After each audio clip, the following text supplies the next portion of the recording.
കഴിഞ്ഞ ദിവസം എന്റെ ഒ പിയിൽ വന്ന് ഒരു 52 വയസ്സായ ഒരു മെയിൽ പേഷ്യന്റ് ആണ്. വരാൻ കാരണം ഭയങ്കര ക്ഷീണം, അവശത, ഓക്കാന, മൂത്രത്തിന്റെ അളവ് കുറഞ്ഞു. അപ്പം ബ്ലഡ് എല്ലാം പരിശോധിച്ച് നോക്കിയപ്പം നല്ല കിഡ്നി ഫെയിലിയർ. ക്രിയാറ്റിനൊക്കെ ബ്ലഡിൽ 9 മുകളിലാണ്.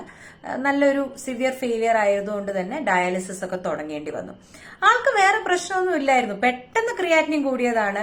ആൾക്ക് ഷുഗറും കൊളസ്ട്രോളും ഉണ്ട്. അത് ഈ അടുത്ത കാലത്ത് തുടങ്ങിയതാണ്. പക്ഷെ അതെല്ലാം വലിയ കുഴപ്പമില്ലാതെ, വലിയ പ്രശ്നങ്ങളില്ലാതെ പോയിക്കൊണ്ടിരുന്ന. അപ്പൊ എന്തുകൊണ്ട് ഈ കിഡ്നി ഫെയിലിയർ വന്നു എന്ന കാരണവും നമുക്ക് മനസ്സിലായില്ല. അപ്പൊ അതുകൊണ്ട് തന്നെ കിഡ്നിയിൽ നിന്ന് ഒരു ദശ എടുത്ത് ടെസ്റ്റ് ചെയ്തു. അതാണ് ബയോപ്സി.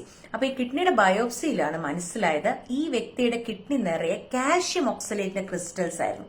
അപ്പൊ ഈ കാൽഷ്യം ഓക്സലേറ്റ് കൂടി ഓക്സലേറ്റ് നെഫ്രോപ്പതി എന്ന കണ്ടീഷനാണ് ഇത്രയും വലിയ വൃക്ക തകരാറ് ഉണ്ടാക്കിയത്. അപ്പൊ എന്തുകൊണ്ട് ഇത് സംഭവിച്ചു, എന്തുകൊണ്ട് ഓക്സലേറ്റ് ക്രിസ്റ്റൽസ് വന്നു, അത് അന്വേഷിച്ചപ്പോഴാണ് മനസ്സിലായത് ഈ സംഭവങ്ങൾ തുടങ്ങുന്നതിന് 2-3 ആഴ്ച മുന്നേ ആളുടെ ബ്ലഡിലെ കൊളസ്ട്രോള് കുറച്ചധികം കൂടുകയും ഡോക്ടർ മരുന്നുകളൊക്കെ നിർദ്ദേശിച്ചു. പക്ഷെ ഈ മരുന്ന് എടുക്കാൻ ആൾക്ക് പേടി കാരണം എടുക്കാതിരിക്കുകയും അടുത്ത വീട്ടിലെ ഫ്രണ്ട് പറഞ്ഞു കൊടുത്തു, ഒരു കാര്യം ചെയ്യുന്നു, ഈ ദിവസവും ഇരുമ്പൻ പുളിയുടെ ജ്യൂസ് കുടിക്കാം. അങ്ങനെ അയാള് ഒരു 2 ആഴ്ച അടുപ്പിച്ച് ദിവസവും ഇരുമ്പൻ പുളിയുടെ ജ്യൂസ് കുടിച്ചു. ഇതില് ആണ് പ്രശ്നം ഉണ്ടായത്. ഇരുമ്പൻ ജ്യൂസ് എന്ന് പറഞ്ഞാൽ നിറയെ ഇരുമ്പൻ പുളി കാണും. ഒന്നൊക്കെ എടുത്താൽ ചിലപ്പോൾ കുഴപ്പമുണ്ടാവില്ല. പക്ഷെ ഇത്രയും അളവിൽ എടുത്തപ്പോൾ ബ്ലഡിലെ ഓക്സാലിക് ആസിഡിന്റെ അളവ് കൂടി സ്ഥിരമായിട്ട് എടുത്തുകൊണ്ടിരിക്കുക.